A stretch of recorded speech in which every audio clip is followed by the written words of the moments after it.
So no recession.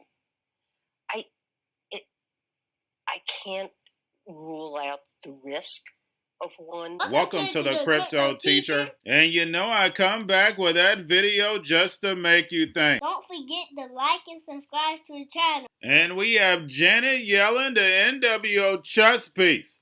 And guys, when it comes to the Fed, we noticed she didn't say a lot. We know about the purple and pearls revelation. She rides the beast. Remember, the NWO controls the Treasury. Not only controls the Treasury, but it also controls the Fed. So they have control of the spending and then also the supply. And when it comes to cryptocurrencies, they have the SEC chess piece and Gary Gensler. Now, guys, we have GDP numbers coming in. They know they're not going to be good. And then on top of it, we have midterms right around the corner, and that's why she's doing this interview. Just to calm the people, to let them know everything is fine. But we know these job numbers are not correct. If you're not receiving unemployment benefits and you just drop out the system, you're not counted. That's why this number is so low. Now, this experiment that they're trying to pull off has never been done before. Yes, they've ran plenty of scenarios, and that's the reason why they're trying to create all the safety nets they can. And now we have Janet Yellen trying to calm the bond market down. And we have Janet Yellen says she's going to stick it out. Guys, we know she's going to run for the hills. She lied to the American people about the inflation. It's transitory. Now she's lying again that everything is okay. But we know the NWO is going to set up a distraction so she can go ahead and walk out. Because we know when it comes to the New World Order, it's all planned out. You have a wonderful day. Fed is the main policy institution that deals with inflation. But you could have a point of view on it. Well, I think they recognize that it's important to get inflation down. They want to make sure that they deal with it rapidly enough that it doesn't become entrenched in the economy. And I have confidence that inflation will come down over the next year or two. So I believe that what they're doing will work. Do you believe it's peaked? So I'm not positive. I don't want to forecast month by month inflation numbers. The most recent data suggests we still have inflation that's unacceptably high, but there are good indications earlier in the pipeline that inflation will come down. There's been a lot of pressure in the job market. 2 job openings for every person who's looking for work. The Fed is trying to take some of the heat out of the labor market, but while maintaining its strength. And I personally believe there is a path by which inflation can come down to comfortable levels while maintaining a strong job market. Are we on that path? So far, I would say yes. Although, we've not seen inflation come down, but I think we're on a path to bring it down. The administration has been working with Congress to supplement what the Fed's doing. So we've had releases of oil from the Strategic Petroleum Reserve, and that's helped to hold oil prices down. Of course, gas prices are higher, but they're well off their peak.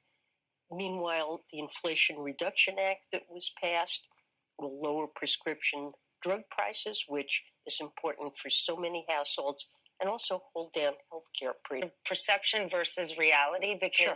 When I think about 2021, so many companies were doing so well. And all of a sudden, this year, just 6 months later, so many of those same companies are struggling. What happened so dramatically?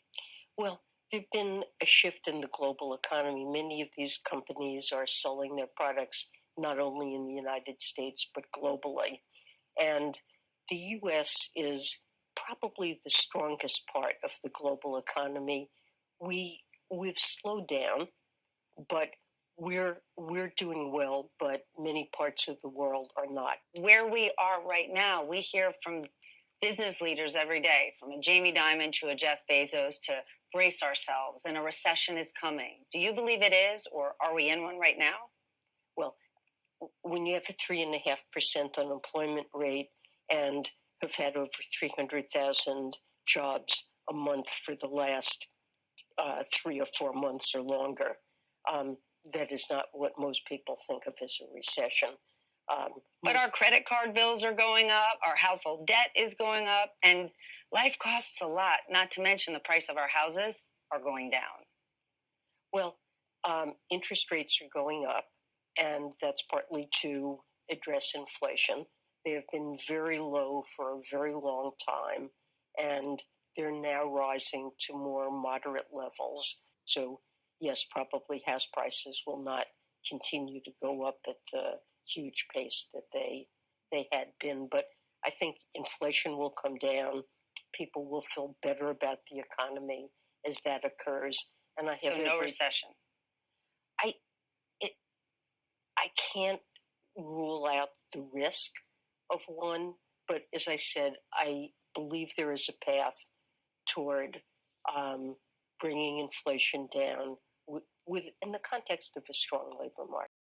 Weeks from now, with the economy being a top issue for voters, how much will the president's economic team have to shoulder some of the blame for that? Well, we did the best we could, and under extremely challenging circumstances. And I guess I would urge people to look around the world and look at how the U.S. is doing in comparison with all of our advanced country counterparts, where inflation is also extremely high. Is your job going to get a whole lot harder in executing and implementing all of this if Republicans win?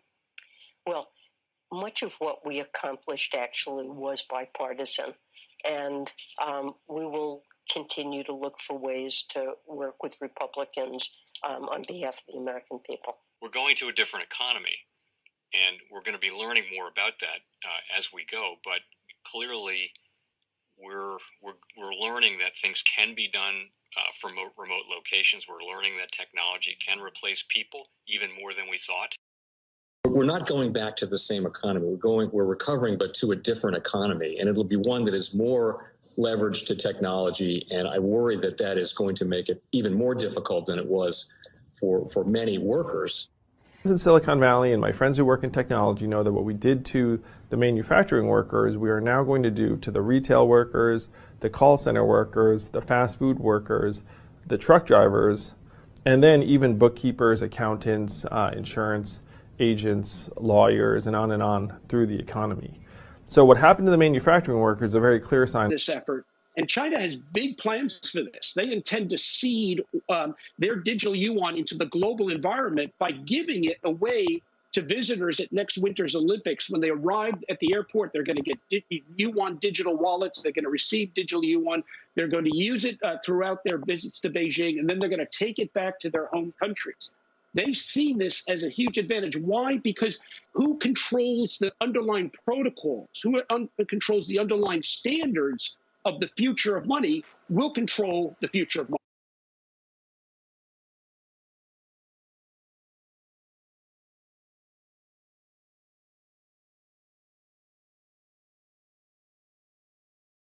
Most powerful person in the world is the storyteller. The storyteller sets the vision, values, and agenda of an entire generation to come. Steve Jobs.